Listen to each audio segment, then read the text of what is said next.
Hey, back in the shop again today. I am doing something I haven't done in a couple minutes, just because I needed a break, but I think I'm back for it, and we are gonna do some resin work today, and I'm gonna make some dice. This is preparing for a very small holiday collection that I'm planning to release. And on top of that, I have some custom dice masters that I'm trying to make molds of, so hopefully that'll work out today for us.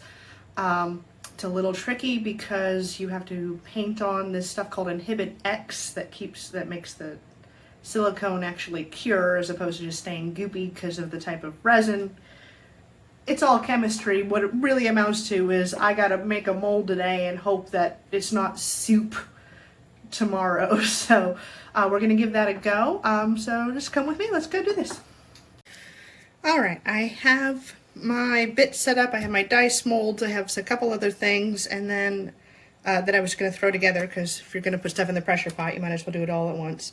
And then I have these dice masters just stuck up in some cups that I'm going to fill with 2-part silicone to make new masters out of. So hopefully we'll get a couple nice big D10s, and then this bad boy, which is a custom D20 that I am working on right now. So I'm going to go ahead and start filling up these cups with resin. I already mixed up some clear resin, and then I have some blue mica powder here that I'm going to use, and the dice are going to be these blue dice swirled with clear with splashes of gold glitter that I've already put in there. So I'm going to go ahead and fill them up, and we'll put them in the pressure pot and see if they turn out.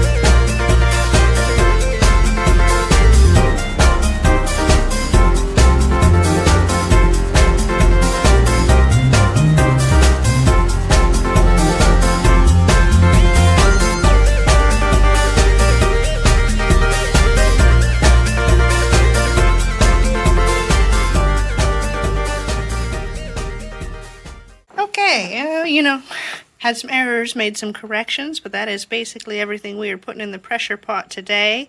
We'll talk about why in just a moment here. Okay, so those are going to sit in the pressure pot, well, overnight for me, but it should be pretty instantaneous for you. What the pressure pot does is it's full of pressurized air, basically, and that takes any air bubbles that were in the resin and in the silicone and just crushes them into, it crushes the bubbles, crushes them, so that you can't see them. They're still there, they're just invisible. This is nice, of course, in the resin because we like a nice clear resin, and then in the silicone, if we don't crush the bubbles, then when we are pouring resin into the silicone mold and we do crush the bubbles out of the resin, the bubbles that are in the silicone, the air will get crushed out of the silicone, even though it's in the mold now, and a vacuum will form and resin will get sucked in. So what you end up is with a resin piece that has like nubbins, covered in nubbins. Basically where all the little air bubbles attached to the sides of the original piece that we were making a mold of, that we didn't get rid of the air bubbles. So this is an overly complicated explanation, but bubbles bad. Short answer. Rest of the Powerpuff Girls are fine, bubbles bad. Just don't trust bubbles. I'm going to go ahead and just let that sit for 24 hours, and I will see you guys in 2 seconds to do the unmolding. New shirt means new day, hooray! We're going to go ahead and bust open this pressure pot and see if we have beautiful crafts or mistakes of creation. It's a little bit of a Schrodinger's craft project right now, but we are going to find out. So let's open this bad boy up.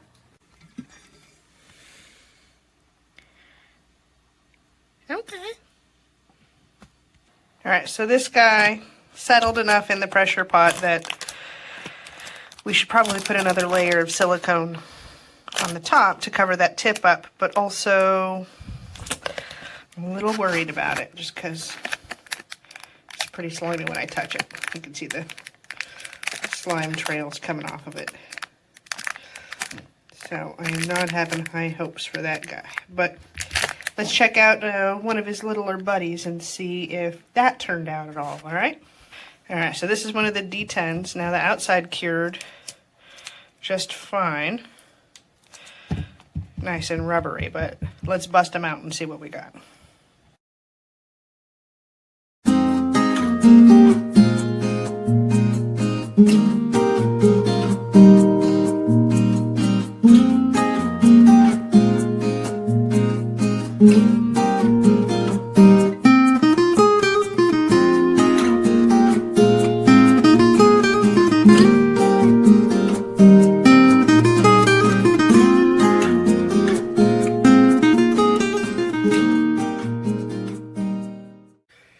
So you can see this is still pretty covered in silicone slime, unfortunately, which means the silicone did not cure while it was in contact, which means I probably did not put enough Inhibit X.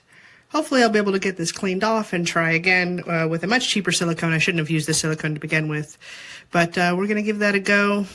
Sadly, this is one experiment that did not work.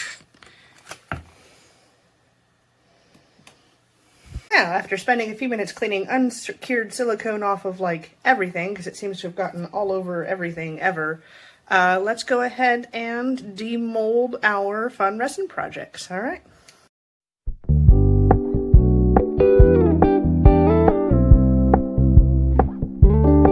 We're gonna keep it low-key, keep it softly spoken, with no strings tying you to me. I'm happy in your company with no emotion, 'cause my love deserves to be free. I never wanna look at a house in the garden, I never wanna lock you down. I know you're not mine, it's just my turn, but we can still have fun for now.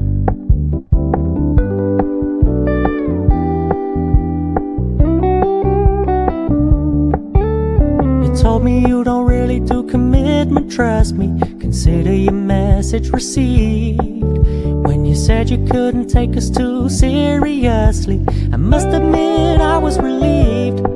'Cause I never wanna play happy families with you, but I like having you around. I'm fully aware this is a flash in the... So after the mistake of creation that was the silicone, it's still dripping anyway, and I'm still sticky with uncured silicone. What an exciting time for me.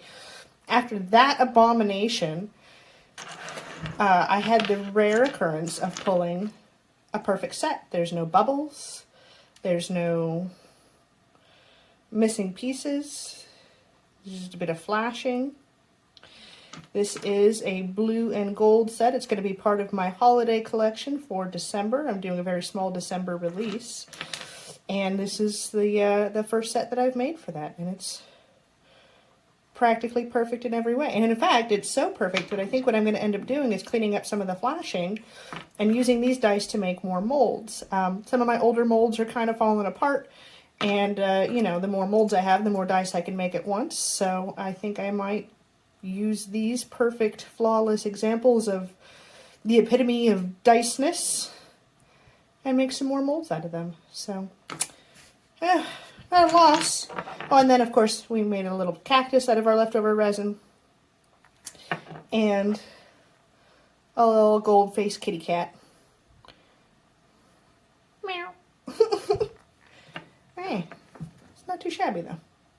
Okay, so that was my 2-day journey in attempting to make my own Dice Masters, which failed horribly. I'm going to be upset about how sticky I am all day.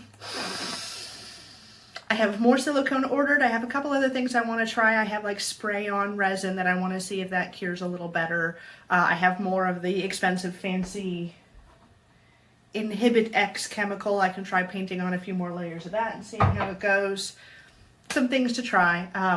And maybe a little more research on YouTube too. But that's fine. You know, hey, that's how experiments work. It's 90% screwing it up and learning from your failures, and I certainly have learned a lot today. So very exciting for me. I got to learn so much. Hooray! But I am stoked about those dice because I was hoping I would get some perfect pulls so that I could start making more dice molds and kind of ramp up some dice production. So chef's kiss on those, and they turned out exactly how I imagined they would, and they're beautiful. This cerulean blue with splashes of gold and a little bit of clear so that you can see into them, these clouds of blue. So like, oh, I think they're going to be a beautiful, gorgeous set going on sale around Christmas time. So not a total loss today, and ever onward. So thanks a bunch for following along with me, and we'll see you next time. But in the meantime, masks up and roll high, everyone. Have a great day.